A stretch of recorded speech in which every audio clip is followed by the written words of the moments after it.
Pandian store சீரியல்ல அடுத்து வர எபிசோட்ல என்ன மாதிரியான ட்விஸ்ட் எல்லாம் இருக்க போகுதுங்கிறத இந்த வீடியோவில் பார்க்கலாம்.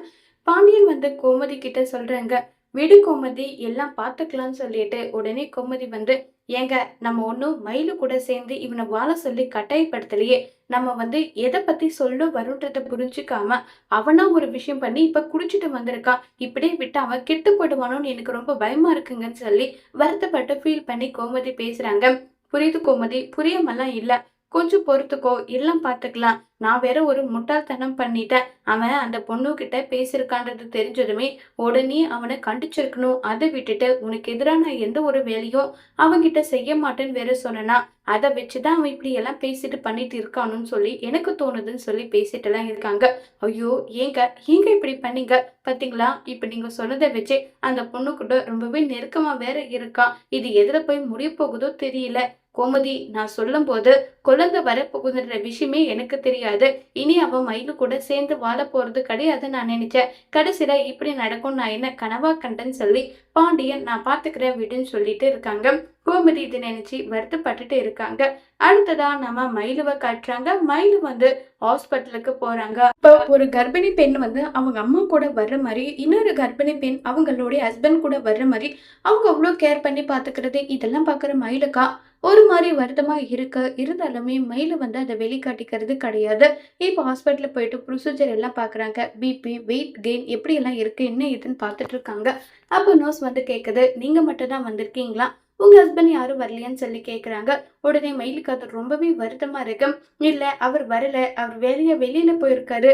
அப்படிப்பட்ட நேரத்துல எதுக்காக போகணும்னு பேசிட்டு இருக்கும்போது கரெக்டா அந்த இடத்துல நான் வந்திருக்கேன்னு சொல்லிட்டு கோமதி வராங்க. கோமதி பார்த்ததும் அவ்வளோ சந்தோஷப்படுறாங்க. நம்ம மயில இப்ப டாக்டர் மயிலவை கூப்பிடுறாங்க. செக் பண்ணி எல்லாம் பாக்குறாங்க. எல்லாமே நார்மலா இருக்குன்னு சொல்லிட்டு எல்லாம் இருக்காங்க. இதை கேட்டு மயில சந்தோஷப்படுறாங்க. அத்தை, நீங்க இருங்க, நான் போயிட்டு பில் கட்டிட்டு வரேன்னு சொல்றாங்க. பணம் எடுத்துட்டு கொடுத்ததே நீ வாங்க மாட்டேன்னு சொல்லிட்டு, அட்லீஸ்ட் இந்த ஒரு உதவியாவது நான் உனக்கு செய்யறேன்னு சொல்லிட்டு இப்ப போயிட்டு பணம் கட்டிட்டு வர போறாங்க. அடுத்ததா பாத்தீங்கன்னா நம்ம கதிர்ராஜ் 2 பேருமே வாக்கிங் போயிட்டு இருக்காங்க.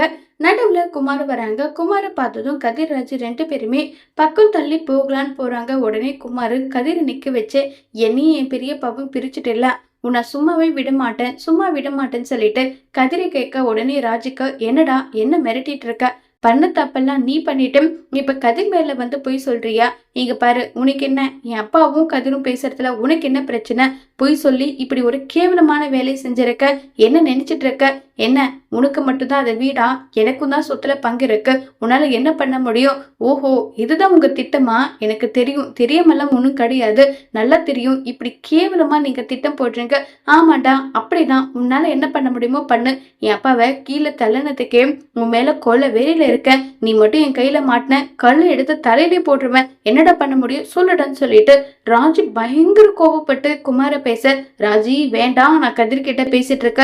கதிர்கிட்ட பேச நீ யாரு? எதுக்காக நீ கதிர்கிட்ட பேசணும்? உனக்கு அவ்வளவுதான் மரியாதை, போடா போ சொல்லி திட்டி அனுப்பிடுறாங்க. உடனே கதிர் எதுக்காக ராஜி இவ்வளவு கோபப்படுற? ஆமா, அப்படிதான் கோபப்படுவேன். இன்னொரு முறை மட்டும் அவன் கண்ணுல மாட்டினா அவனை என்ன பண்ணுவேன்னு எனக்கே தெரியாதுன்னு சொல்லிட்டு ராஜி பயங்கர கோபத்துல இருக்காங்க.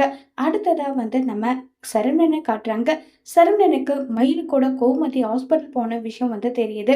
அம்மா, எதுக்காக நீ மயிலு கூட ஹாஸ்பிட்டல் போன சொல்ல மாட்டாங்க. நான் 5 புள்ள பெத்த விடா, குழந்தையோட வலி என்ன, பெத்த அந்த இடத்துல எப்படி பெத்த நிலையில இருப்பா, இது எல்லாமே எனக்கு தெரியும். அப்படின்னா என்ன சொல்ல வர? பிரசவம் வரையும் நீ அவ கூட போகவியா?